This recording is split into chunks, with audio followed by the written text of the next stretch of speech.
Welcome in Monday morning edition, Blue Sky Live, both in the Clark Ford studio. Neal made it back from Atlanta over the weekend. So here with you now, we will talk about the end of the Ole Miss basketball season, the NCAA tournament to date, beginning and the end for Ole Miss. We'll talk about that a little bit. Ole Miss baseball probably will mostly get kicked to tomorrow, but they knocked off the Florida Gators 2 out of 3 over the weekend, had a 2-run lead in the ninth of the third game, chance to sweep, although they kind of pulled the first game of the doubleheader out of the fire. So baseball does that whole law of averages thing. Sometimes that happens, but they are 6-3 after 9, and if you wouldn't have taken that and you're an Ole Miss fan, you are lying after the first 3 weeks of the season. So we'll see where they are. They've got Kentucky in Lexington Thursday, Friday, Saturday this week. So Kentucky had a fiery end to their stay in College Station. I might go there in a second. Yeah, I laughed hard at that over the course of the weekend. So again, it's a dumb rule. It's a dumb rule, and if you put dumb rules in place, people are going to try to take advantage of dumb rules. We'll get there. They just are. We'll get there. So. All that, plenty more. Sure. I mean, to think Nick Mangini or Mangini, or however you say his name, is not going to go, huh? So all I got to do is stall about 90 seconds here. Yeah. I've got a 5-run lead. I know how to do that. I mean, the irony of it being against Texas A&M is rich. But still, I mean, and I get why Texas A&M was so mad and pissed off and wanting to throw stuff at him. But poor guys. Feel terrible for them. But had the roles been reversed, they would have done the same thing because the rule's dumb. Yes, that is what would have happened. Also, the SEC is making a boatload of money off the NCAA tournament. The amounts have come in from a points standpoint. You get a point for the NCAA tournament games you play. You get money based off that. They're rolling right now. So anyway, all that stuff coming up on a show brought to you every day by Blue Sky locations throughout the state of Mississippi. Jackson Dart on our TV right now in this commercial. Throughout Oxford as well. Oxford Exxon, you know about that. Sweet Daddy's locations, ribs, pulled pork, side items, desserts, catering. If you got some big groups to take care of, maybe a family gathering, something to do with your business, whatever you got going on, they can help you feed that group. Again, that is in Oxford, the Oxford Exxon, or any Blue Sky location. And again, coming to you from the Clark Ford studio. We are. Clark Ford is in Amory, Mississippi. 662-257-1900 is the number. Call it. Ask for Corey Clark. Tell Corey what Ford product you're looking for. He'll send you a quote within 15 minutes in business hours. Right to the bottom line. No hassle, no haggle. You get your quote. The rest is up to you. You can shop that quote around. You can do what I've done multiple times, what I recommend that you do, and that's hop into a Clark Ford today. 662-257-1900. Guest join on the Campbell Clinic hotline. From fractures and sports injuries to complex spine and limb conditions, the pediatric orthopedic physicians at Campbell Clinic in Oxford are the only specialized pediatric orthopedic team in North Mississippi, providing expert care for growing bodies. Visit CampbellClinicOxford.com to schedule an appointment or call 901-759-3111. Austin, thank you for the super chat. I'll give you a quick thought on it because I probably have a very unpopular take on this. This is an Ole Miss base. I know we're talking mostly basketball today, but Chase and Neal, I know baseball 6-3. They were an out away from beating Arkansas. They had a 3-run lead in game 3 against Florida, and they could be 8-1 right now. They could. The last out counts. You've got to get it before the game's over. And they had a comeback in the first game of that doubleheader that could have easily gone the other way. So there is a certain degree of law of averages there. Yeah, I mean, I that's what I said here. It is the perfect ripe situation for all the takes on baseball right now after 3 weeks. First, a 9-game sample size is not large enough for anything, schedules and whatnot. And I got in trouble when I said that after 2 games. And Missouri was on the schedule, and they are horrible. Yes. They're 0-9 in the league, and Neal and I were having a conversation yesterday. He thought he would take 0-30 over 6-24 if I gave you those two options. If those were my 2 options, I know which one I'd take. You take 0-30. Yeah. They're terrible. Florida's incredibly talented. Look, their head cases, they have a head case for a head coach. They're scuffling, they're banged up, they're injured, and Ole Miss took advantage of it. There's no doubt about that. They did take advantage of it. They played with Arkansas, who now has swept Vanderbilt in Nashville, swept South Carolina at home, beaten Ole Miss 2 out of 3, and I'm more bullish on them on Neal is. I think they can win a national title. I think they're good. Yeah, I don't. but that's fine. Doesn't matter. It's way We're too not going to fight about it on the podcast today. They might talk me into it over the course of 3 or 4 weeks. They won't prove anything this weekend coming up because they get Missouri at home. Yeah, and look, Florida is 1-8, but they also lost 3 to Tennessee, who's going to beat a lot of people, and they lost 3 to Georgia. Who's going to beat a lot of they're people. very banged up. So all those to be said, yes, they are in good shape. They're taking advantage of the schedule. As I posted in the thread, they're also giving up 8.5 runs per game in conference play. I think Luke in here says that's 15th in the league. I'll take his word for it. I haven't looked at that. Well, it's certainly problematic. It's a problem. Yes, that's a problem. They have pitching issues. If they don't fix that, the L's will start to come. Yes. Because you're probably not going to score 9 again. I get they played Missouri in a freaking windstorm for 3 days, but even so. Yeah. Giving up too many runs. So a lot there. I'm not moving off my prediction much. I've got them kind of 14 and 16-ish right now. I'm being more bullish than most of the fan base. 14 and 16 makes the tournament. It's easily in the tournament. Yeah. Done. Yeah. It says Baseball America has them 10. Let's see, number 10, 9 in D1 baseball, and they deserve that with a resume to date. They are 6-3 in the SEC, and they have wins over Clemson and Arizona. Yeah, they have a good resume. Here's the thing: Baseball America nor D1 baseball. No disrespect to any of them. They're not watching every game of every team. It's not possible. They're ranking off resume, and Ole Miss does have a top 10 national resume at this moment. Yeah, they deserve the ranking. Absolutely, in every way. And I told you this. I've just started watching some SEC baseball. Normally I started 2 weeks ago, but this time I was actually covering the NCAA tournament, and I was kind of busy. I'm not convinced the league is as great as the hype. What we don't know is it the league that's not great, or is college baseball down as a whole because of the systematic changes to the sport? I think it's the latter. Which means, yes, but they still are better than everybody else. Right. That is possible. I think the transfer portal has actually hurt baseball. I think that's a valid. I think that's valid. Instead of signing really talented high school kids and going through some of the growing pains with talented players, you're going for older, more stable kids who have higher floors and lower ceilings.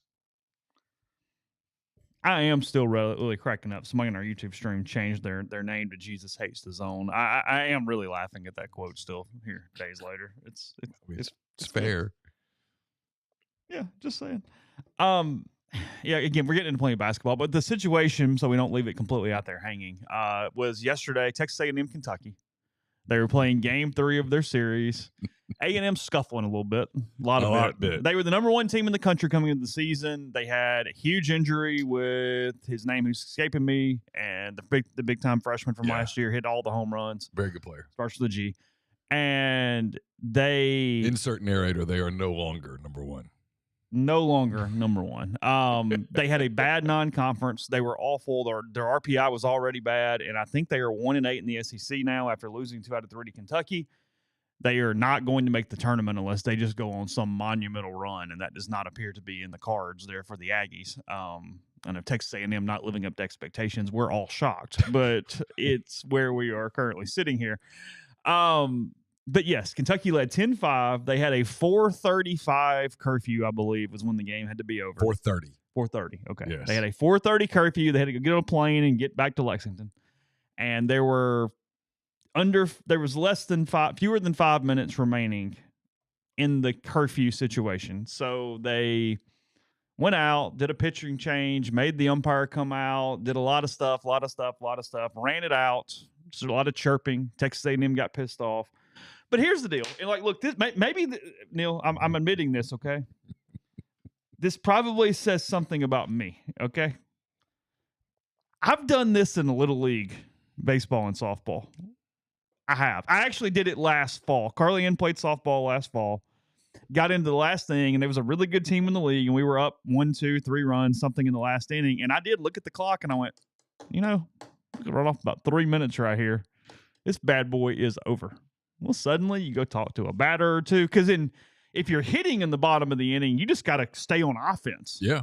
So, hey, I call some times. Hey, Hey, Hadley, can you untie your shoe and retie it for me? It's going to take about 90 seconds. Just terrible. You think I'm a bad person over this? I mean, yeah.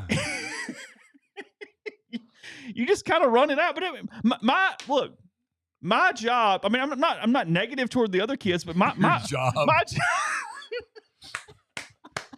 My job is my team, my kids. They wanted to win. They know the scoreboard. The little league parents who go, "How no?" They don't know if they're winning or losing. No, the 9 and 10-year-olds know. They know. They know. They want to win.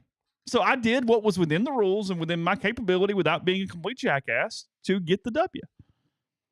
Point being, if you're going to do this in 9 and 10, you definitely are doing it at the college level where there's hundreds of thousands of dollars riding on every game, right?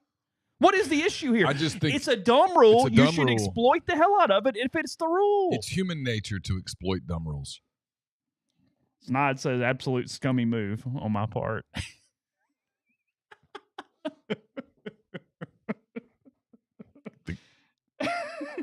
Ideally, the kids would have gotten to play another inning. Yeah.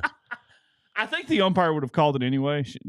We had the same one the whole season. If it got anywhere in the vicinity, like the quarter hour of it, we were done. So baseball should never have a time limit. It's the SEC. We're paying NIL and all this crap now. Mm-hmm. You'll be all right. Study for the chemistry test on the plane. It's a dumb rule. Play 9 innings. Play the game. I think it's dumb. You wouldn't do it in football. You wouldn't. You wouldn't put a time. Hey, I know it's the fourth quarter, but we're only going to play to the 3-minute mark. Cool. We can't start the fourth quarter if we go past a certain time. That's not going to work. Good luck with that. So no, it's stupid. I hate 7-inning games. We should remove the 7-inning doubleheader on Sundays. Of course. And now play 9 innings both times. Idiotic. Completely changes the dynamics of a game. Again, the 27th out counts the same as the 8th out. That's why I'm always a little hesitant to, gosh, this team is an out away from this. Okay, but how many teams in the country could say that? Like half? This team was a bucket away. Okay, well, that bucket counts. Ole Miss was down 9-5 in the 8th inning of game 2. Came back and won it. They get credit for that. So Florida's going, we were just one goofy comeback away from taking the series in Oxford, being back on track. Felt good about things. Everybody can do that. I just kind of watch the results and go, those are the results. But I get the sentiment. Like you said, I think I have no problem with what he did. And I'm more on the sunny disposition on where Ole Miss is from a baseball standpoint than you are right now, probably. It's fair. I see all the awards. I watch every game. It happens. But, I mean, they're scoring a lot of runs. They're giving up a lot of runs. Don't really know what that means. No, offense is good. I mean, if you're going to go do something special, you're going to have to fix the pitching. If you're doing something special, you got to do two things. You got to fix the pitching. You got to be less fly ball dependent on offense because they're leaving a mountain of runners out there. Yeah, because they are so 3 outcome right now, which works at the major league level. Ole Miss hits a lot of home runs, but they also strand a lot of runners because they don't move the baseball. The Rangers have great powder blues. Those are really, really their nice. Entire uniform combination is great. Those are really solid. Yeah, it's right there. Devers 0-16 through 4 games at DH. I saw his whiff rate. I was looking up this before we started the show. I was telling Neal about it. The whiff rate, 37% or something? It was like something crazy. Maybe it was higher than that. He told him he didn't want to do it. Well, he's showing it. You host a regional with 16 wins, in my opinion. I think that's right. I think 16-14 is a host in a vacuum. There's 4 teams at the top of the SEC that right now would have to absolutely just go into the tank to not host. Yeah, they're all 8-1. They're going to host. Luke says Ole Miss strikes out 12 times a game, which is in college baseball, it's too high. I don't believe in strikeouts not mattering in college because you make too many errors. Defenses are not great. They kick the ball around. Just put it in play and move it. Put it in play. Stuff happens. Mm-hmm. I've got a made-up stat that I think I'm going to be proved right as the year moves on, which is Ole Miss needs fewer than 18 fly balls plus strikeouts a game to be effective offensively. Oh. I think that if you make them make a play fewer than whatever that number is, then or more than that number is, you're in good shape. I think that's going to be like the made up baseline of what I think here. So, all right, let's talk hoops before we get accused of being a baseball show. Yeah, last thing, Luke says, who would I throw on Saturday and Sunday? I need to know if Connor Spencer's okay. I have no reason to believe he isn't. Mike said that had it been a normal Friday to Sunday series, he would have put him on the roster. He would have been active, and he would have had a chance to pitch. But with it being a Thursday and then Friday doubleheader, he didn't think he'd be ready, had some shoulder stiffness, something, and that he just simply wanted to make sure he had the best travel active roster he could.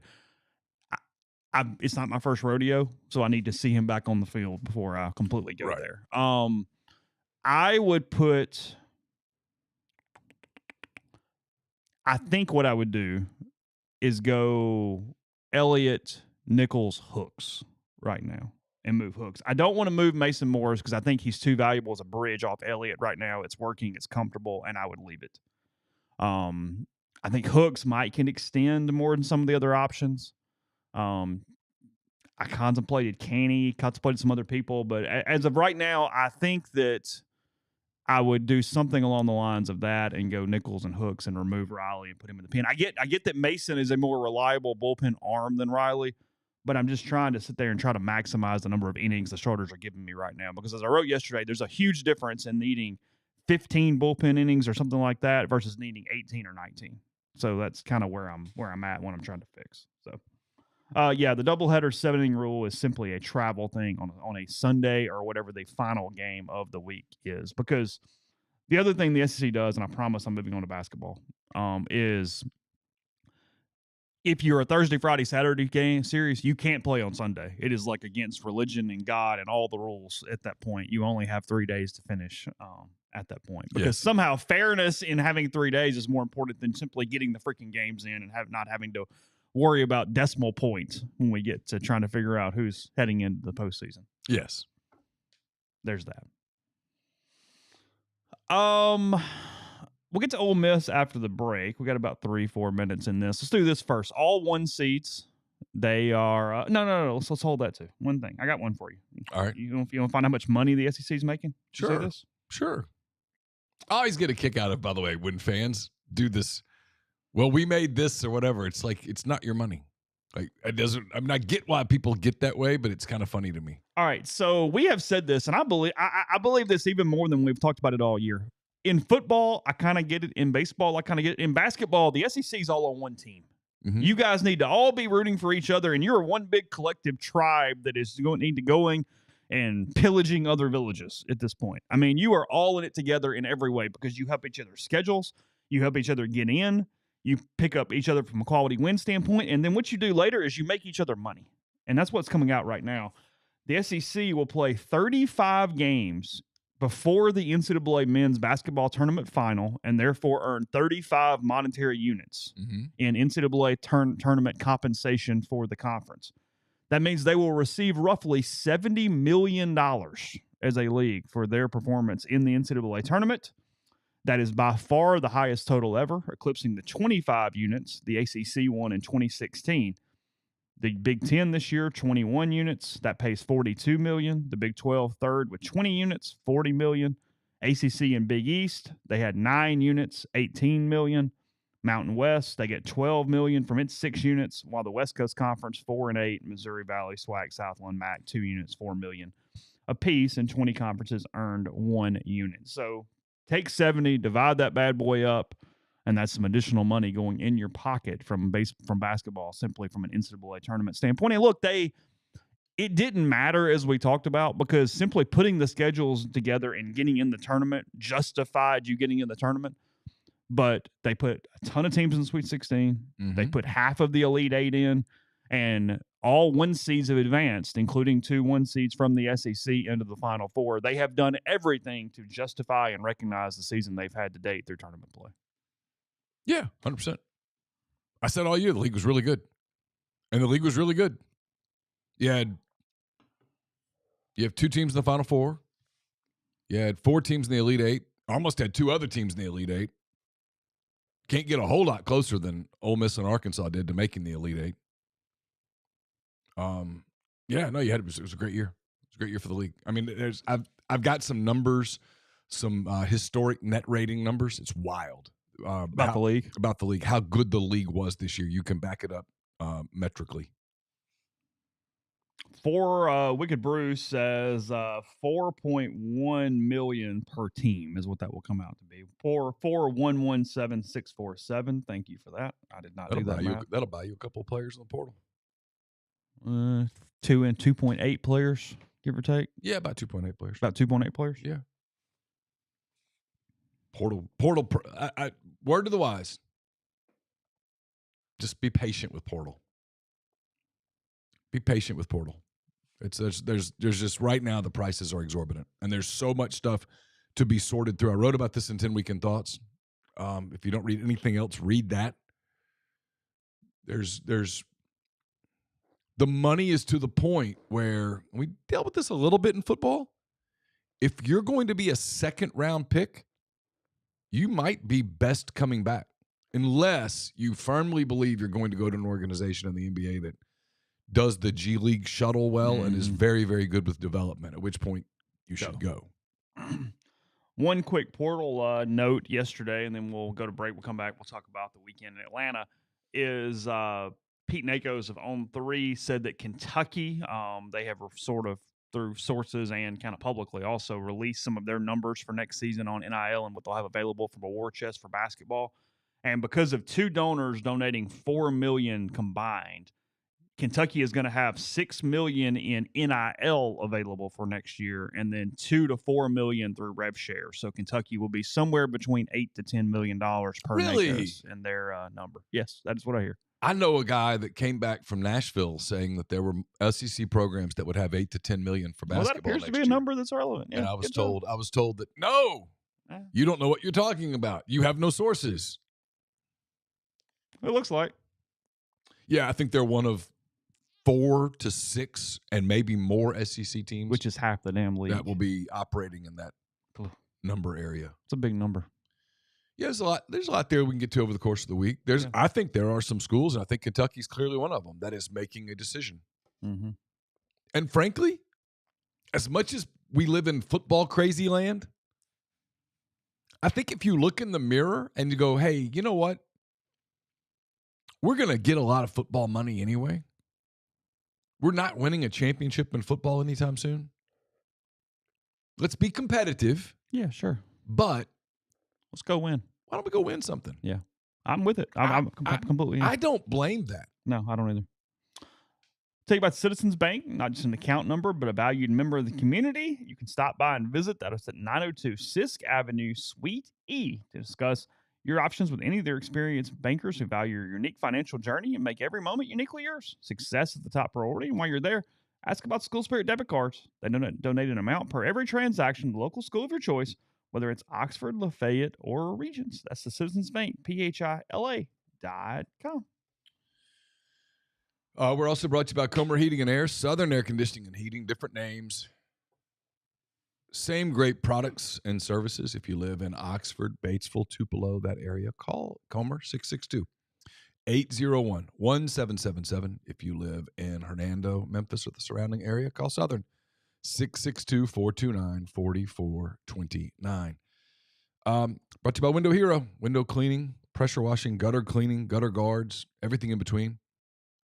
Window Hero has the experience, equipment, and expertise necessary to make your property look and feel brand new. If you're in North Mississippi, let Window Hero make your home or business's exterior look amazing. Their experts are fully bonded and insured. They provide specialized equipment, exclusive cleaning solutions, a satisfaction guarantee. They can clean up to 4 stories on buildings. Call Window Hero 662-510-7077 or go to windowhero.com. Oxford locals and Ole Miss families, if you need dry cleaning or laundry done right, Lapel's Dry Cleaning has you covered. Proudly serving the Oxford community since 2016.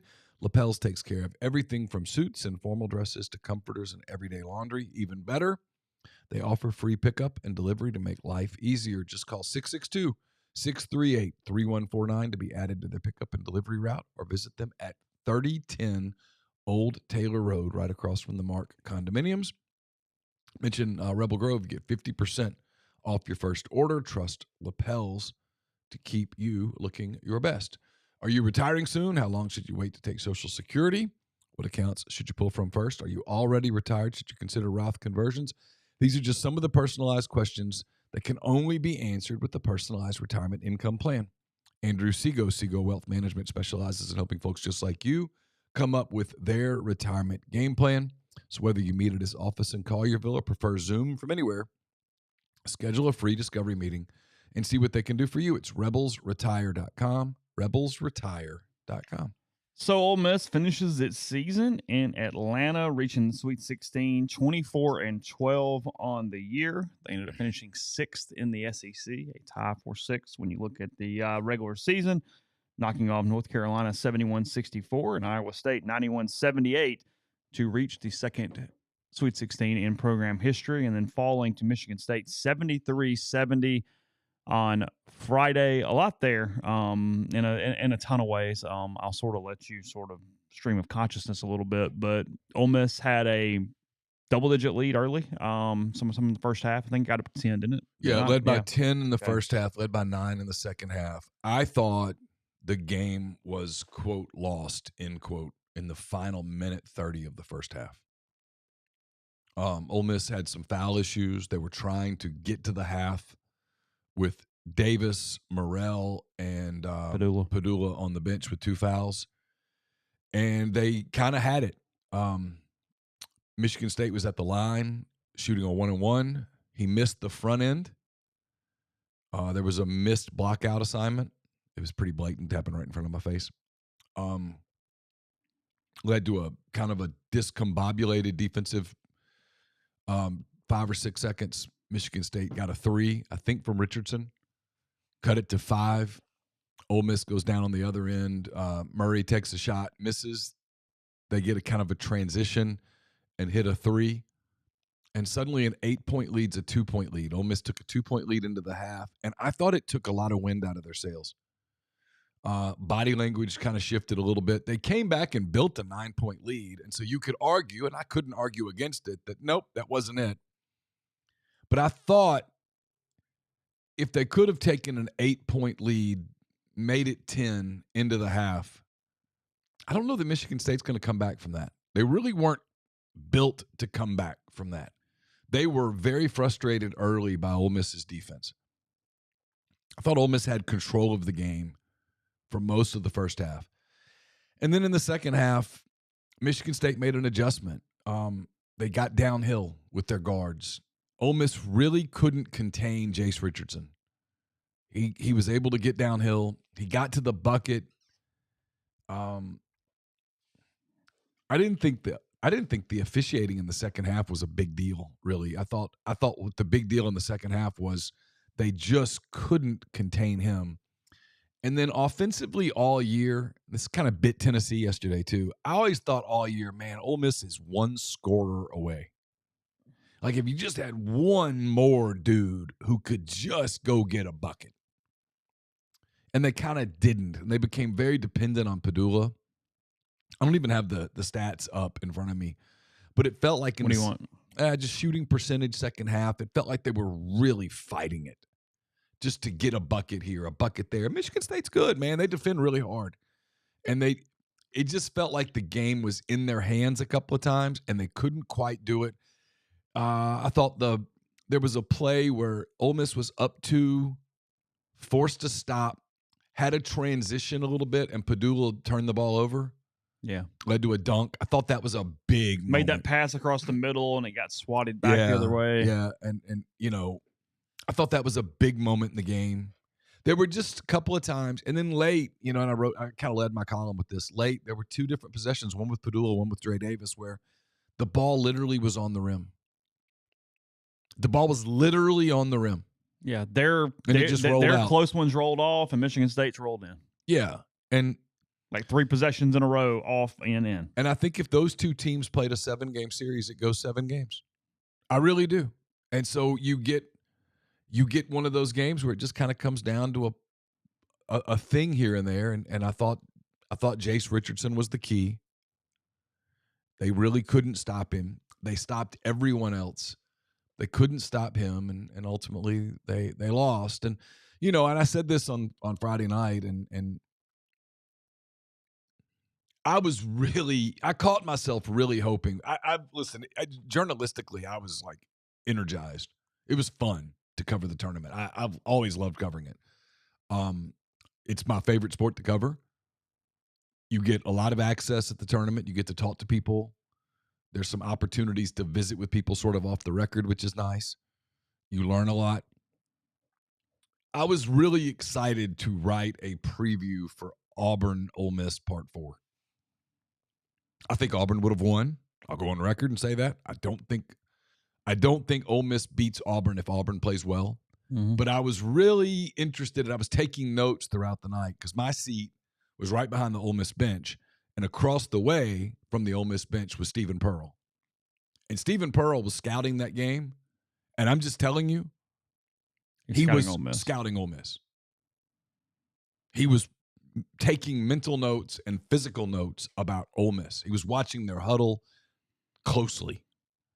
And I was really kind of looking forward to writing that story. And on Friday night, I think my disappointment was mostly that I didn't get to write that because I'd gone back and found some quotes from Ole Miss Auburn Part 1 and then Ole Miss Auburn Part 3 that I was going to be able to ask people about on Saturday before a Sunday game.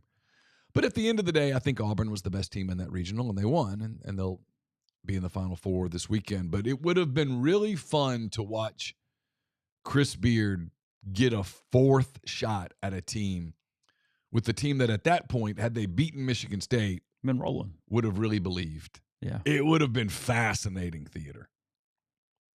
But it just wasn't meant to be. And look, you can talk about the whistle, and I thought there were 2 or 3 calls that were particularly egregious. I thought the Dre Davis charge call was a bad call. Yeah. I thought that was a block.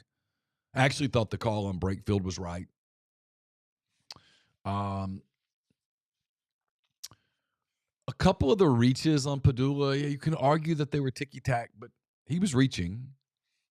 They called it that way. His run up into trying to double team, that third foul was the one where you just can't do that. Yeah, it was a foul. Can't do that. It was a foul. He grabbed arms, It was Yeah. a foul. And look, Tom Izzo and Michigan State, they're going to get calls. They get blue blood calls. That just is what it is. And you kind of know that going in. I didn't think officiating is what impacted the game. They had those 7, like maybe is it 6 or 7 empty possessions in a row right there, like mid second half, and just couldn't extend, couldn't get going right there. Wicked. No, I mean, I'm not. Yeah, I don't like to project, but no, I think Auburn would have won. I think there's a reason that Auburn beat Ole Miss 3 times in a row. It's the 7-game series thing, and it was kind of what I was going to write about. Was if Auburn and Ole Miss played a 7-game series this year, who would win the series? Auburn. Period. Yeah. The question is, could Ole Miss make it to 5? Yeah. Win the one game that matters. Can you win the one game where everybody looks back and goes, "Oh my God"? There were some. I'll give it away now. They've been watching the NC State thing. Yeah. NC State had lost a lot to Virginia back in that season in '83. And then they get them in the tournament and they beat them. You win one game. Oh, he would have had all the setup to. It would have been fun to write the story. Yeah. I kind of caught myself on Friday night sitting in the hotel room sort of disappointed that I wasn't going to get to write that. Like it was going to be a fun – because, look, you make the Elite Eight first time in school history and you lose to the number 1 overall seed, yeah, you just walk away, right? Good job. Yeah. But they were – I think Auburn got who Auburn wanted. I think Auburn got Michigan State, and that's who they wanted. I don't think they wanted Ole Miss a 4th time. I don't think they wanted Chris Beard with 120 minutes of experience playing that team. They wilted Michigan State yesterday. Yeah. And Michigan State went ice cold from the line at times. Hit all the free throws against Ole Miss. And They did. They made their free throws down the stretch, which is big. I mean, it was, look, if Arkansas makes their free throws down the stretch, they beat Texas Tech the other night and go to the Elite Eight. And the way Florida has played in the tournament, who knows? It's the part of it. It's the part of it where you go, it's again margins, right? And at the end of the day, you missed the free throw. You didn't make the free throw. And so you can go, yeah, but you didn't. And missed free throws count. Michigan State on Friday night made their free throws. Had they just missed a couple of them, the door would have been cracked open.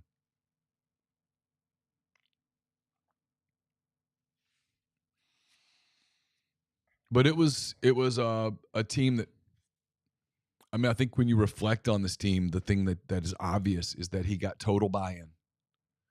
He brought a bunch of guys in. And after a year, they didn't. Yeah, a year after some guys didn't buy in, this one did. This had a group of kids that liked young people that really liked each other, that played hard for one another, that held each other accountable. They had some rough patches, a couple of 3-game losing streaks, but they came back and had a really good postseason in the SEC tournament, and then especially in the NCAA tournament. That weekend in Milwaukee will be something that Ole Miss fans will remember for a long time. And they did nothing to embarrass themselves on Friday night. They just ran out of time. Just kind of ran out of time. That's what it felt like. I felt like they didn't lose. They just ran out of time against a proud program that plays really hard. One of Izzo's better jobs. Yeah, and Izzo said it. They'd not played a team that tenacious defensively. I don't remember his exact words in years. That wasn't a throwaway compliment. That was real. They were flustered. You would have loved to have seen what Ole Miss would have been like with the healthy Matt Morrell. What they would have been like if they could have gotten anything at all out of Mikal Brown-Jones late.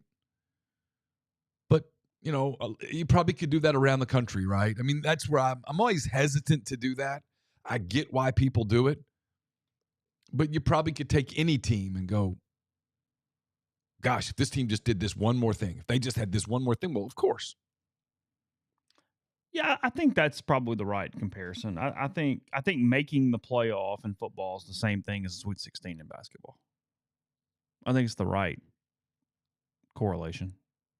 Just talking successful season and what makes it a successful season, that kind of thing. I think that's right. You put a lot of the video up. Sort of the main one or two takeaways from locker room after the game, kind of everything in the aftermath. Just super emotional. A lot of guys were I think they hated their time together had come to an end more than anything. I think they all had the satisfaction of knowing that they had given it everything they had. There were no regrets about, God, I just wish we'd played a little harder. I wish we'd taken this a little more seriously. No, they gave it everything they had. I think it was genuine sadness that their time together on the floor had come to an end. That I think they believed, and this is a compliment to Chris Beard. It really is. God, he's a phenomenal coach, man. I'm just going to tell you this. I've covered a lot of people. This guy's elite. I think they believed they were going to win. I think they believed they were going to win. I think they believed they were going to San Antonio. And so when the reality hit that you're not, I think it was emotional. But they laid it all on the line. Malik Diaz's tears were genuine, emotional tears. And I was like, hey, if you don't want to talk, I understand. He's like, no, I'm whatever. And he talked. And I couldn't get video on Padula, but there are quotes from Padula in my postgame, and Sean was crying the entire time. It was very emotional. Those guys had kind of left it all on the floor. It's the crazy part about the tournament is that 67 teams go home with an L. Only one goes home without an L. And so there emotion at the end of this. There was, emotion with Tennessee yesterday. There was emotion with other Sweet 16 teams that lost. It's hard when you get that far and you start getting close to where you feel like you can taste it. But I'll be really surprised if it takes long for Ole Miss to get back to that place. Yeah, that's where I was going, and I'll set this up for the next segment is we mentioned it for a second there, but the ability to get those guys to buy in and culture is what Beard always talks about and all these things that fast. I mean, somebody said in the stream, they're rolling together about 10 months, something like that. Yeah. And they gelled pretty quickly. He had to put a roster together that not just was going to be talented enough or he could coach enough, but that was going to gel. And that is almost impossible to do. Most of the time you'll hear coaches in every sport say, in this portal world we're in, knowing what they're about personally is critical. Complicated in every way and critical, the most critical in a lot of ways. And now he has to do it again. And that's where we led with beginning or the end or what's next. And we'll go there in a second, but that's the question that we'll set up is, what does this tangibly or intangibly do for Ole Miss moving forward? What does it mean? And then how do you get back here? So we'll hit that in a second. First, NeSpark, fastest, most reliable fiber internet option available, whether you're streaming the Rebels or connecting with family and friends. They offer both residential and business packages with speeds of 2 gigabits. To learn more, register for service, visit nespark.com. NeSpark, get connected, stay local. Arnett's Fine Jewelry is a fourth-generation jeweler located in the old Lammon's Jewelry Building on North Lamar Avenue in Oxford. They offer expert jewelry repair, diamond engagement rings, wedding bands, stackable diamonds, genuine stone bands, pearls, color stones, diamond jewelry, and more. Great for gifts. You got graduations coming up, anniversaries, birthdays, those kinds of things. So get in touch with our friends at Arnett. They want to be your jeweler. We're brought to you by Argent Wealth. It's based in Ridgeland, Mississippi. They have clients in more than 20 states. They provide detailed, specialized investment management for individuals and businesses and much more. At Argent, investing is treated like a commodity. Decisions are made using objective information and research, not emotions. So regardless of your level of wealth, Argent will sit down with you, listen to your goals, study your expenses, and put forth a comprehensive, detailed financial and retirement plan built just for you. It's myargentwealth.com. We're also brought to you by John Edwards, Regency Travel Incorporated in Memphis. If you are planning like a summer vacation, maybe you're already thinking ahead to the holidays, you want to plan something that creates a lifetime of unique memories, get in touch with John Edwards at Regency Travel. Give him some parameters, give him a budget. He'll give you options that you probably won't find on your own. And no, you don't have to live in or near Memphis to take advantage of his services. 901-494-3387 or jedwards@regencytravel.net. Get the healthy, beautiful smile you deserve at Corinth Dental. Dr. Bubba McQueen, Dr. Jenny Beth Hendrick are devoted to restoring and enhancing the natural beauty of your smile using conservative, state-of-the-art procedures that will result in a beautiful, long-lasting smile. From routine checkups to advanced treatment, including implants and Invisalign, Corinth Dental is here to help you achieve your smile goals. Schedule your appointment today. Take the first step toward a better version of yourself. It's corinthdental.com. Podcast is brought to you by G&M Pharmacy, 662-236-2222. They deliver locally in the Oxford area, and they offer medicine to free prescriptions the same day each month and take care of you. One trip to the pharmacy, one delivery. You have everything you need when you need it with G&M. So again, whether that's with Tyson Drugs in Holly Springs or G&M in Oxford, 662-236-2222.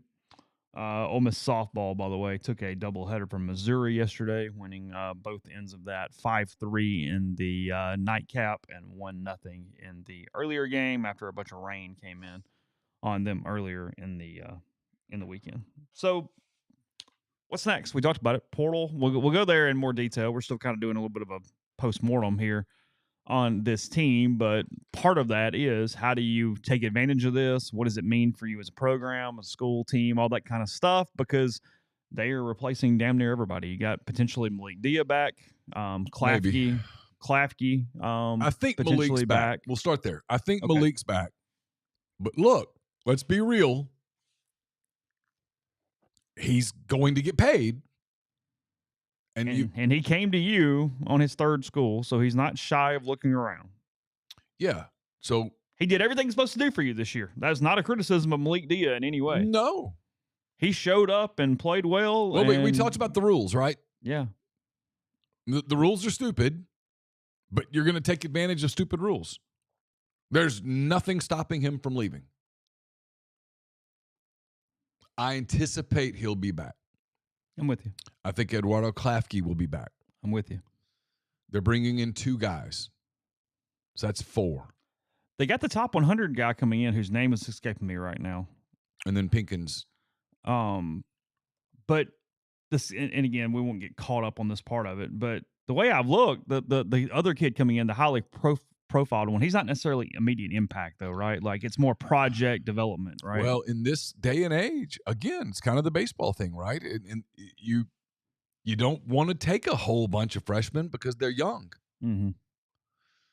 So that's 4 spots. The scholarship thing is going to 15. So you have 11 spots you can work with in the presumably in the portal. Portal prices are insane right now. So unless you know, here's what Ole Miss's budget is, you don't really Tyler Jordan, thank you. Yeah. You don't really know what they can add. Do they fill all 15 spots? I don't know. I don't know these answers. I know they were very active. They were trying to do the balancing act on Thursday. The portal had opened on Monday, and they were doing that thing all week where you're trying really hard to make sure that you give the guys that have busted their tails for you the best opportunity to advance. Yet at the same time, you know that the portal is operating and you've got to get in it. So it's kind of one of those deals that while you're on a date with the girl that's been really good to you, you're speed dating the other girls, which makes you feel pretty crappy, but such is life. And that's kind of where they are. So I don't know the answer to that. I have no idea what their budget is. There was a lot of speculation in Atlanta from people that they're going to have more than what they've had this past year. I don't know whether that's real speculation or not. I don't know. We'll see. Fans got a ton of memories. Ole Miss is a program elevated. Again, second Sweet 16. Don't have a lot of history. Beard's going to win wherever he's at. Does the success on this season help in these pursuits beyond simply bringing in more money because the NCAA tournament's giving you more money? It doesn't hurt. You get proof of concept. Although I don't know that Chris Beard needed proof of concept, but you get proof of concept that, yes, he can do it at Ole Miss too. Yeah, 1 bucket from the Elite Eight. Doesn't hurt. Now, is that going to make up the difference in $1 million between one school and the other? No. Other schools in your category also were in the tournament. Probably. Yeah, 14 of the 16 SEC teams made the tournament. 7 made the Sweet 16. Damn near half. So, you're not exactly a unicorn flying around over there. But no, I do think it helps. I think it's going to help them with scheduling. I think it helps them with exposure. I think it helps them with the way people view them. But no, scheduling is huge. At the end of the day, you're going to have to pay to get guys. And I hate the topic, so I'm not going to go there very long because I'll start lighting my matches and I'm running out of matches. The whole Deloitte thing, long term, is that what happens when that gets challenged? I don't know. He means market share inside NIL agreements come September, which I think is I think it's ludicrous. I really do. I think the people who actually believe that's going to hold up are. I question whether they believe in the Easter Bunny, but maybe I'm wrong. Maybe there is a bunny that hops all over the earth once a year and passes out candy to little children. I don't know. How much do your kids usually get from the Easter Bunny? When they were little, a lot. Now, basically nothing. Oh, you still give something? Laura does. Really? The bunny does. Like, when they were little, though, like, what's a lot? Oh, gifts and candy and stuffed animals and all sorts of stuff. Oh, not like just like $5 or something? Oh, no. Really? No. You had like High Roller Bunny. The bunny would stop for a while. Really? Yeah. It wasn't my doing. Well, no, it's the bunny. Can't help it. Yeah. It sounds like you had some cheat code on the bunny compared to some other folks. Did you leave out carrots or something? My wife did you do something to Laura had a good appeal to the bunny's nature? Laura had a good relationship with the bunny. That's all I know. They got along well. That's it. That's all I know. I don't know the rest of that. That was never in my category. Should write a book on that. How to maximize the Easter Bunny profits. Sure. Where does he make his money from? The bunny? Well, he's got it to give out. So where's it come from? Donors, I guess. Donors. Where does Santa Claus get his money? He's running a big operation up there. You got elves, reindeer. Think how much money he gets from licensing and things. Well, the bunny does too. I guess that's true. Cadbury pays him a freaking fortune. I mean, I would guess. And the bunny doesn't need as big of a budget as Santa. I mean, Santa's delivering toys every year. Oh, he's the industrial complex. Yeah, like, it's the complete. The bunny just passes out some candy. And cash. But mostly candy. Eggs. Yeah. Chocolate. Yeah, price of eggs gone up. Eggs are expensive these days. Bit of a carnivore. Hands out himself to eat a lot. He does. It's interesting. Of course, I guess there are chocolate Santas too. I have like 9 topics. I know we have to stay on basketball, so I have to stop. All 1 seeds in the men's side. Duke, Houston. Hell of a game coming up. Houston was just a damn boa constrictor on Tennessee yesterday. Yeah. Just had no chance. Perfect Samson game defensively. Just snake. Round your neck. I felt bad for Tennessee. I felt bad. I did too. I wanted Tennessee to win. I did too. I felt bad for Rick Barnes and Zakai Ziegler. I don't feel bad for their fans, but I feel bad for Rick Barnes and Ziegler. How'd your boy handle it? I haven't looked. I had a perfect opportunity last night, but I was doing some other stuff and I kind of forgot. That's on me. I apologize. That is completely and utterly on me. I don't know. Maybe he blamed officiating because that's what lost. Duke's incredible. The roster's insane. Alabama was just outmanned. There's so much more to that team than just Cooper Flagg. Yeah, they're damn good. I mean, Con Knippel's a potential lottery pick. The dude inside he's a beast. You got to get him out of the damn lane or you're in trouble. And they can play you a lot of different ways. Max right. Hollow chocolate is evil. You get the bunny or whatever and it's hollow. Oh, it's just come on, what are we doing? Yeah. Tease. When is Easter? Like 3rd week of April? I haven't done my Mardi Gras math, but yeah, that sounds correct. Florida has been playing with its food, had a Houdini act to escape. Oh, listen. Maryland down 10 with 3:52 to go or something. And then played the same deal with Texas Tech. I mean, because Caroline was here. Because how'd they finish that game? They went 4 from 4 from 3, and then 6 from 6 from the line to close the game. Yeah, so they scored 18 points in the last 3 minutes. Credit to them. Those shots count. Kind of like the 9th inning. You get to play that inning. But boy, you start playing with fire a little bit. There's no such thing as too much chocolate. Knox says counterpoint, solid chocolate monies are too much chocolate. Nobody said eat the whole thing at once.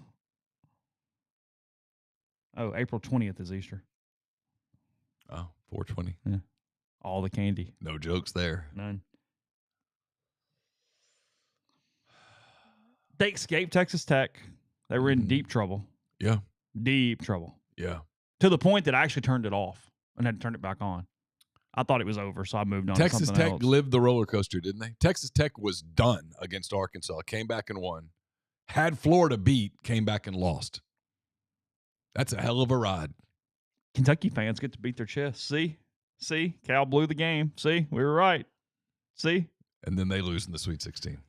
Got popped. The Kentucky Cal thing is old. It's got to stop. That's the you don't want to do this next year. No, I'm not. It's dumb. I'm going to start telling people it's dumb. Everybody won. Kentucky's in a better place, and Cal's looks refreshed. By the way, speaking of 2 programs that I think are going to have a ton of NIL money. Those 2. Watch those 2. Mm-hmm. A lot. Who's in the final? I mean, I had Florida and Houston on my brackets. I'll just stay with that. But I think I had Florida and Duke, and I'll hold it. Yeah, but I don't know. Be 2 good games. I think Florida Auburn will be a hell of a game, and Duke Houston's got Florida has not played well outside of their sprints at the end to win and kind of the second half against UConn. Yeah. Yeah. Otherwise, I mean, they got bullied inside by the Red Raiders for 36 minutes. Tech took him to the hole. Toppin or whatever his name is dominated in there. The other kid just kept getting offensive rebound after offensive rebound after offensive rebound. And then Clayton showed up. Yeah. He's a beast. He's good. And their bigs are good when they get going. They kind of overcame your boy. I didn't think he had a very good coaching weekend. No, he got manhandled a little bit in the coaching realm. He's had a rough tournament, but he cut the net down. He did cut nets down because one part of coaching is cool is these checkbooks you get, and you get to hand out cash to folks, and they come play for you, and that overcomes the coaching. Sometimes. It does. It's a talented roster. Now a lot of their roster was recruited out of high school and developed. So. If Chris had Florida's roster, he probably would have cut a net down this weekend. Yeah. So you give Chris Beard that roster. Yeah. Dude, good God. Wow. It's weird to me because I think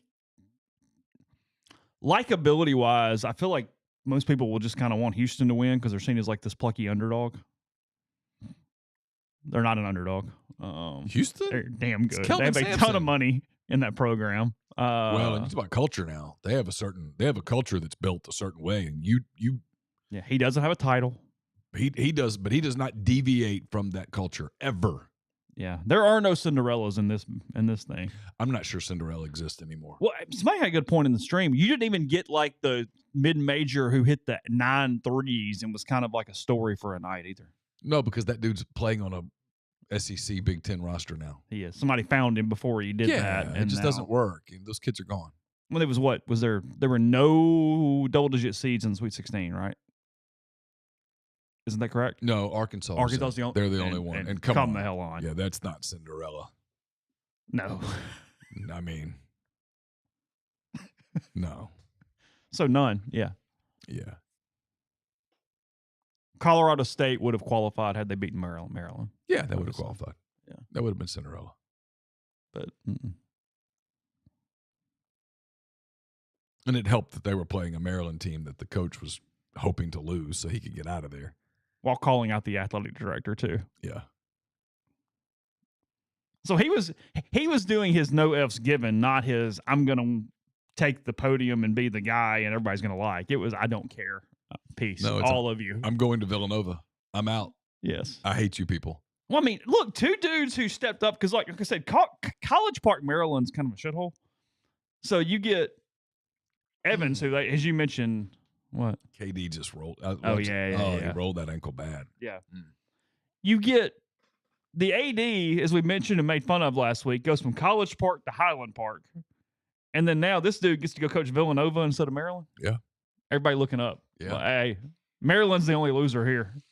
Big time. Everybody else. And I don't know what Maryland's going to do. There's some crazy rumors. Like there's a Nate Oates rumor that's just flying around with Maryland. Some media member put that out this morning or last night. I saw that. I know. There's some Buzz rumor. There's Buzz Williams rumors that I think have some validity. He doesn't like College Station? Doesn't enjoy it there? Is that what you're saying? Been there for a minute. Okay. The Oates thing is the wild one. If you allow yourself to go there, because he's frustrated because the football program is going to get most of the money. Yeah. And he's out of football school. And I get it. And Maryland might be one of those schools that goes, hey, you know what? We're never going to win anything in football. Let's pour the money into basketball. So would you put stock in a bunch of these Big East teams over the next 5 years? I think I might. Really? I think I might. UConn, Creighton. If you believe the Deloitte thing, right? That's the whole thing. Do you believe that the Deloitte thing is going to be enforceable?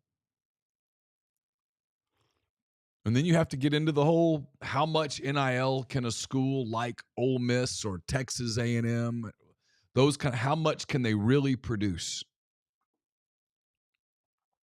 Because if a school like Ole Miss, okay, if Ole Miss decides that, nope, you know what, we believe we can compete in football, and we're going to, by God, try to do it. All right, well, what's that number? That's 20-something million, including rev share. Fair? Yeah, sure. Okay. I'm with that. Yeah. If that's the case, how much more do you have left for basketball realistically? In the additional. Yeah, correct. Yeah. Because like I said, Kentucky, the reason they were in the headlines today is because they had found a way to find 6 outside of rev share. And they feel like it's every year. Correct. So if you're Ole Miss and you're completely committed to football, and by the way, there's no judgments here before anybody thinks there's an agenda. There's not. If you're completely committed to football, how much more can you realistically raise every year for anything else? And that's a legitimate question at Alabama. They are absolutely committed to trying to be a national title contender in football. How much more can you consistently raise for anything else? And I don't know the answer to that. My guess is that it's limited.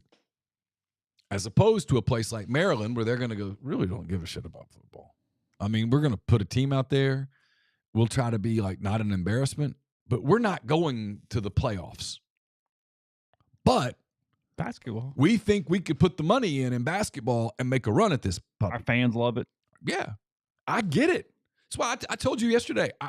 I think Kentucky, Arkansas, probably a couple other schools in the league are kind of toying with this idea, and I don't blame them. Maryland has a national title in basketball this century. Indiana doesn't. Yeah, I don't blame Kentucky for doing this. I think it's smart. Their fans love it. All you need football to do at Kentucky is just, can you get me to November 1st without being an absolute embarrassment? Game day is going to be fun. People are going to show up. You're going to have sorority, dad weekend, mom weekend. You're going to do all that stuff with fraternities. People are going to go to your games. They're going to go to the stupid games. Everyone goes to the games. I was at Arkansas in late October last year. Arkansas was not a playoff football team, and everybody in that stadium knew it. Chase, it was sold out. Mm-hmm. So you got your money. And then if you take that money that you would spend for football and you pour it into another sport and you suddenly have a higher payroll than everybody else and you become the Yankees of that sport and you make a deep run every year, everybody gets pretty fired up. You make everybody happy. Those are all questions moving forward that I don't know the answer to. And if I'm Nate Oates, I probably don't leave Alabama for Maryland, but I would get the temptation if this is real. I would understand it. The 1 seed situation is not just on the men's side. On the women's side, Ole Miss finished its run against UCLA in the Sweet 16. Lauren Betts, the center for the Bruins, just too much for the Rebels, who were only down by 1 at halftime, but kind of got popped there early third quarter and fell after another Sweet 16 run for them. UCLA moved on to the Final Four yesterday with a 72-65 win over Kim Mulkey and her LSU Tigers. They joined South Carolina in the Final Four. South Carolina 54-50 over Duke yesterday. Don Staley, 5th straight Final Four for the Gamecocks. And then today, your 2 other games to get to the women's Final Four.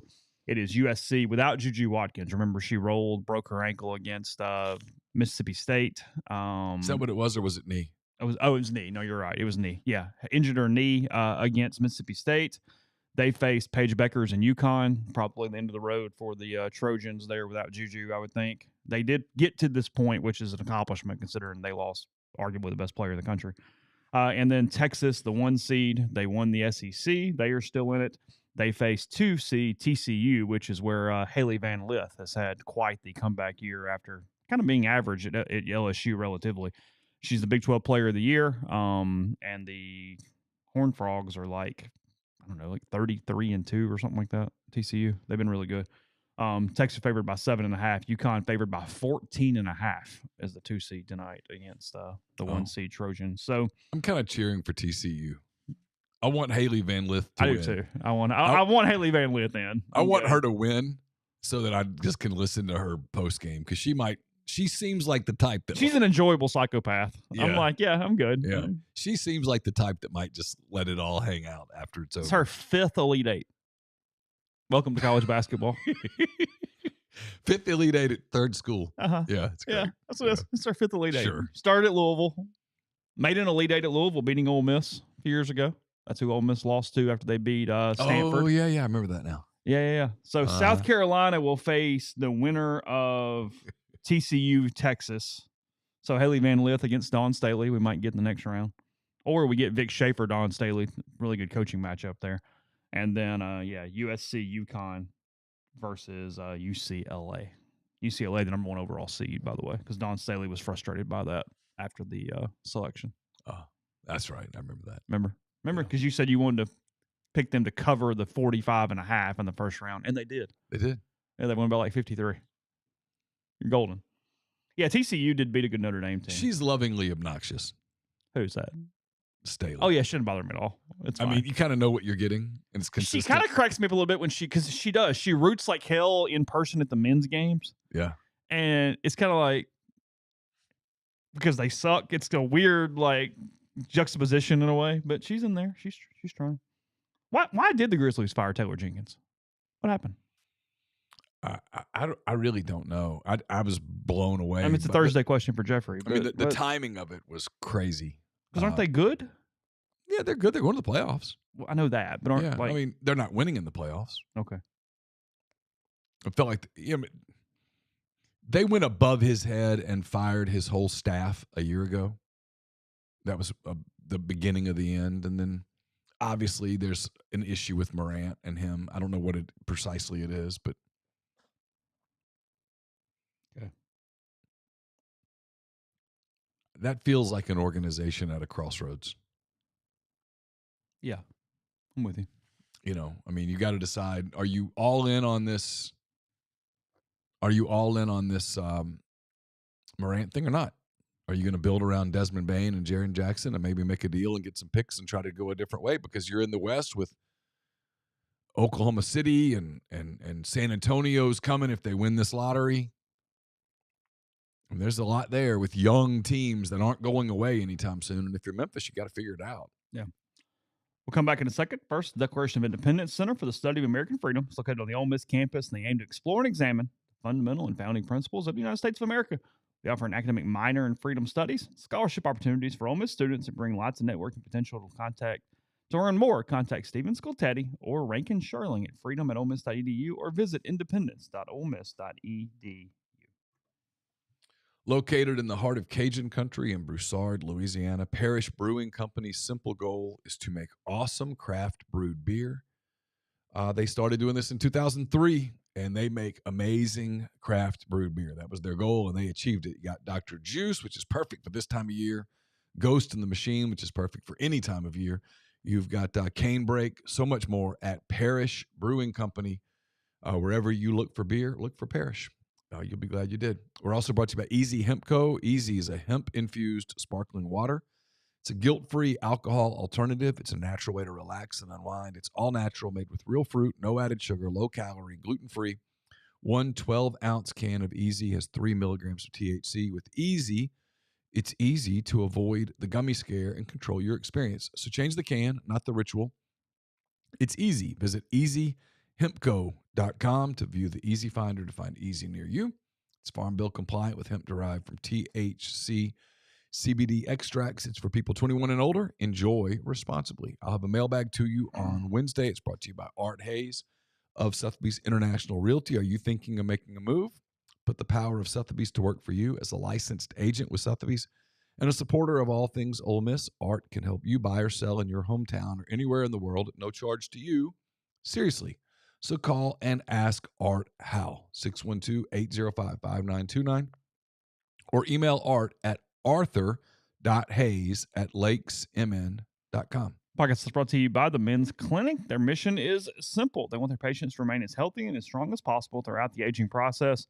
They do this by optimizing testosterone, improving sleep, reducing inflammation, treating insulin resistance, and much more. They're Madison and Brandon, but they can treat you from anywhere after that first appointment. So to make it, it's themanthing.com to see everything they are about. Again, that's themanthing.com in Madison, 601-607-7869. So we're flipping over to Court TV. What do we doing? I think the Karen Reed trial starts this week, so I'm getting all set up for But it's not on now. No, it's not. But I flipped to it because I don't know whether there's a hearing or something today. All right, now we're doing Kathleen McLean, 45 years old, mother of 3, master in what is that? Reiki, Japanese art of healing through spiritual energy. Yeah. Harry and Kathleen met online in 2017, engaged a year later, married a year after that. Surgeon strangles wife trial, Ma versus Ingolf Turk. Okay. The neighbor is on Massachusetts. Is it? Versus Ingolf. They are doing a cross-examination of Turk's neighbor right now, Kurt, and God help me, I can't pronounce that last name. Fanning style. Wow. I guess that is true. When you actually look at it, that one's not a hard one. It's just a lot of letters. Fanning style. Yeah. Can you imagine when he has to call an order something and he says, he says Kurt. He just says, I'm Kurt. I even do that with Chase. Yeah. Like a restaurant. Yeah. Because I don't allow him to say Parham. Oh, yeah. It drives me insane. Yeah. Do you get it? What percentage is said correctly in restaurants? If I use my last name? Yeah. I mean, 1%. 50-50, isn't it? 1%. Oh, no, really? Oh, yeah. You get more McCready. Oh, yeah, absolutely. I just assumed it was like a coin flip. Mm-mm. Very rarely does anybody get it right. I guess that's true because, Mike gets Bianco all the time. Yeah. Overwhelmingly. Yeah. They think they're doing it correct phonetically. Brian says in the gas station, the lady at the register just purchased 4 Bud Ice beers. Gotta love Alabama at 9:21 a.m. Maybe she just got off her shift. Maybe it's happy hour. Just getting ready for the day. It's the only time she's going to be able to go by the store. Maybe so. Maybe she's going to put them in the fridge, getting ready for tonight. It's fine. Who knows? Bud Ice. She should try Parrish Brewing I'm about to say, long way down from Parrish Brewing there to the Bud Ice. I love Court TV, man. Court TV is it's like my guilty pleasure. So it makes me feel better about myself because there's some crazy people out there. We started with the baseball rule thing. We'll kind of end, or at least get close to ending with that too. Did you see what happened with Liberty and Jacksonville State over the weekend? Oh, no. So Jacksonville State, their head coach, Steve Beazer, used to be at Missouri. Jacksonville State, good program. Ole Miss played them in 3 back earlier in the year. They were playing Liberty, and Liberty had one of their main pitchers, and they did not put him on the 27-man roster for the week. They just simply made a clerical error and didn't do it. Beazer realized this at some point prior to the game. So Beazer waited for him to throw his first pitch. He walked out there, told the umpire, hey, this is a non-roster player. Pulled him off the field, forfeit, game over. Liberty lost. Really? Yeah. That's how they lost. Wow. Uh-huh. Wow, that's awesome. Steve did his job. I mean, not my fault. My job is to my team. We win the games. I bet they were pissed. Oh. Somebody had a bad night. Some ops dude or whoever's in charge of making sure. So the game just ended right there. It's the way I understood it. Yeah, I was reading through Twitter and different things. Let's see if I can find anything else on it. But yeah, the way I understood it was the game is over at that point. Here, let me find it. I saw something about it literally this morning. So give me 1 second. That's wild. Because if you're a fan and you showed up at the game, like, hey, I'm spend the evening watching some baseball, and then one pitch in, it's over. And it would have been over. I think it's here. Okay. Yeah, here we go. Liberty had to forfeit the first game of a baseball doubleheader with Jacksonville State over the weekend after starting pitcher Ben Blair, so it was the starter, was left off the 27-man roster. Gamecocks head coach Steve Beazer, according to the New York Post, quote, waited for Blair to step on the mound and throw his first pitch of the game before alerting the umpires, figuring the sophomore hurler would be removed from the game or there would be a forfeit. Pursuant to Conference USA rules, it was the latter. Liberty characterized the mistake as a, quote, clerical error. Whew. Hate to be the cleric. Bad day for the cleric. You left the starting pitcher off the list. Someone's got to catch that, right? That'd be like if the Thunder were putting their roster together and someone goes, hey, Shea's on it, right?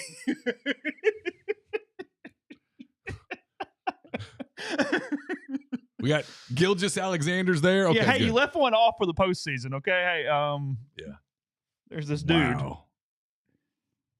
When the Yankees are putting their postseason roster together, hey, Aaron Judge, we got that one covered, right? Because the Liberty head coach is so mad in the moment. Oh, yeah. that he's going to go yell at somebody just to get the frustration out. Yeah. Because he wants to yell at the Jacksonville State coach, but he really can't. He can't. So they had to turn around and play the second game with a doubleheader right away. I guess. Yeah. Wow. Not ideal, is it? No. So what do you real quick? What do you think of these bats? The new bats that the Yankees are hitting balls 8 million miles an hour out of the ballpark. Well, I saw the Brewers pitcher say, since it's the Yankees, nobody will do anything. And he also said it's not the wand, it's the magician, that they actually have really talented people swinging the bats. I was reading this morning. Was it from The Athletic? The Athletic had a whole bunch of stuff on there. Okay, I think it was from The Athletic this morning, who said these bats came out last year. It's not brand new. And that what they have done is they haven't changed. This is The Athletic. I have no idea. Okay. They haven't changed the explosiveness of the sweet spot on the bats.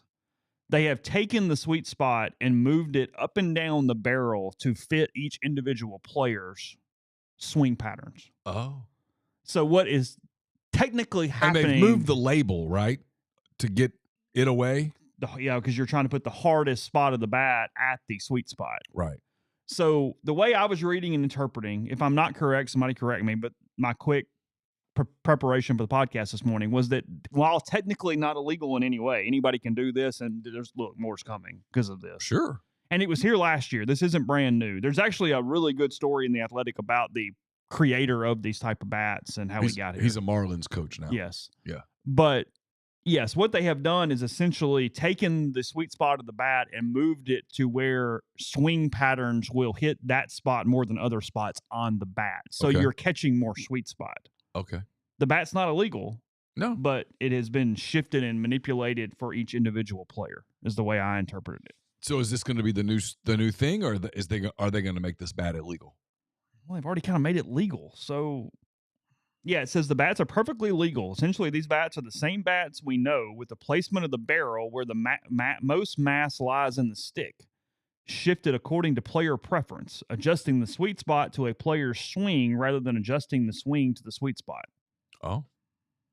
They're also not new. Former Yankees coach and MIT physicist Aaron Lanehart led the invention of the torpedo bat, which made its debut last season. Yankees tried it out. But pretty much all the Yankees are using it now, right? That is my interpretation. Yeah.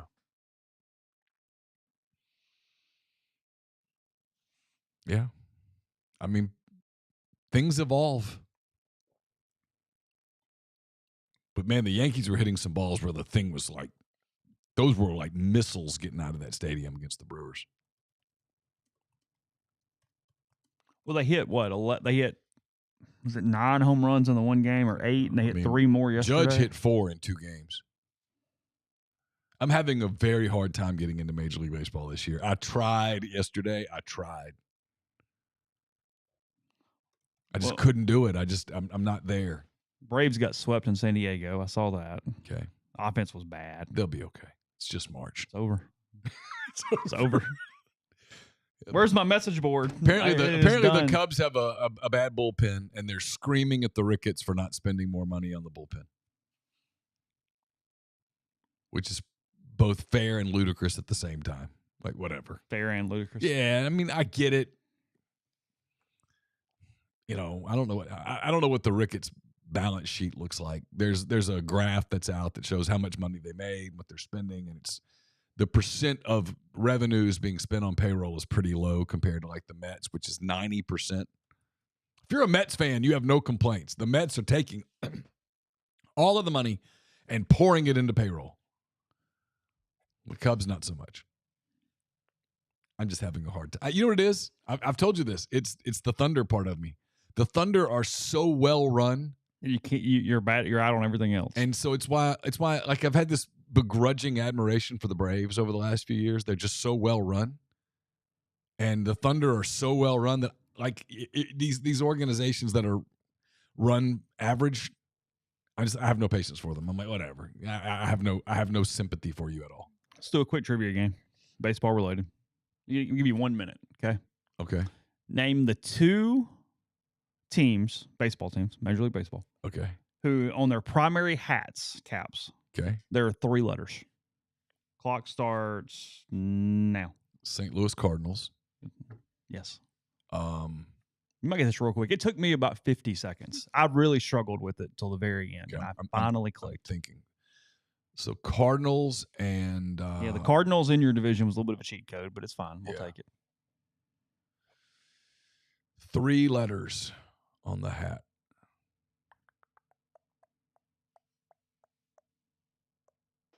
Three letters. 30 seconds.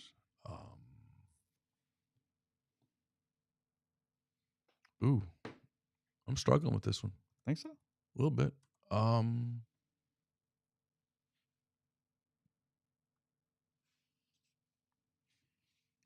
15 seconds. It is not the Dodgers. No, Dodgers have 2 letters. There's a lot of 2 letters. I'm gonna get mad at myself when this is over, but I don't know. I can't think of it right now. You actually you're gonna get really frustrated with yourself. Your boys share a city with them. Chicago White Sox. SOX. Oh, I was thinking about first names. Okay, got it. Okay. I just said 3 letters. You did. Yep. You did. Sox. Yeah, Chicago White Sox. Yeah. Yep. So. Yeah, I was trying to think first. I actually got the Sox fast. The Cardinals were completely absent in my mind. Oh, yeah. They have the STL. I had birds and things in my mind and just didn't get there. How are they doing so far, the Cardinals? This is like proof. We're a week into the season. I have no idea what anyone's done. I've checked out. I told you, I realized when I was sitting in Milwaukee on a Wednesday night streaming the Hornets and the Thunder, I realized I'm sick. The Cardinals are 3-0 and have outscored opponents 19-6. Oh, good for them. That would be one way to really throw it in the Cubs' face for the Cardinals to run away with the division. I mean, aren't they bad? I don't know this year. I'm telling you, I've never been this. They swept the Twins 9-2, 5-1, 5-3. I've never been less checked into a baseball season, ever. The Cubs have played 5 games now, and I may have watched 3 innings. Think about that, Chase. For you, I mean, there were most years I would have watched 45 innings. Mm-hmm. I've watched 3.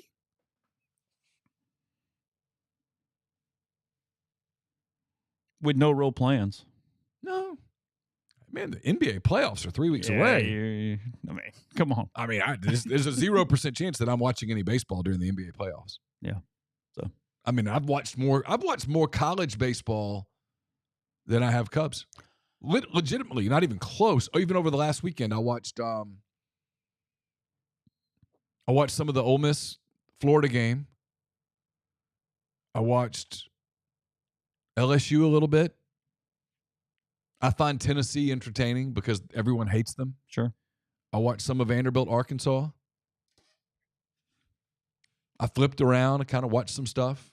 South Carolina's really scuffling. I know more about college baseball than I do Major League Baseball, which is wild for me. You kind of made a second career out of being on juries and being the foreman. Or like the witnesses, are they like the most like nervous or like hate being there? Like anybody? Yeah. Is that the hardest part? Is like kind of watching the really like frustrated person up there having to answer all the questions? Yeah, because this guy doesn't want to be there. No, he doesn't want to be He's there. just a neighbor. He's a neighbor. He's like, I probably know something. I wish I didn't. Yeah, it's not my damn fault. I'd like to just watch Wheel of Fortune and eat my dinner. And yeah, now he's probably worried. He's probably got some skeleton in his closet. He's terrified that someone's going to bring that up. Yeah. So let me ask you, where were you on? Yeah. And somebody's going to say objection, unrelated, and he's going to say, "Oh please, oh please." Yes, sustained. Thank God. Okay. Yeah. Okay. More baseball tomorrow, more basketball tomorrow. Got a great Final Four. Got 4 1 seeds. We'll continue to talk about the Rebels. The portal is open. We'll see where things go from here. So all that and much more. Big crowd today. Appreciate you guys reading the content at rebelgrove.com and here on the podcast network. So take care. Have a good day. Stay safe. We'll talk to you tomorrow.